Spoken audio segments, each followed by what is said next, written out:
This is my first day at my new art room. I'm just doing a quick like 1-2 minute video. If you've been watching, I'm gonna do some more art education stuff over the summer. I'm gonna be coming into this classroom and cleaning it up, but I've got a lot of stuff to set up. This school's been around since 1970, and here's my setup. So I've got 11 potter's wheels. We've got a little pug mill here. We've got a kiln that I'm told is pretty good still.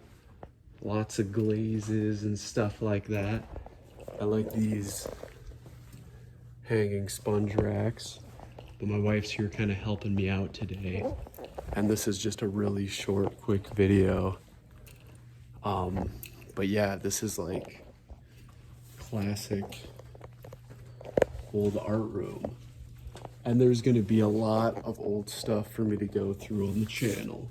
So if you've been watching The Journey, there's gonna be more of The Journey this summer.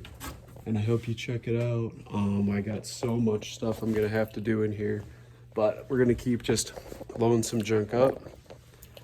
And let me try to end with a nice shot of the new classroom.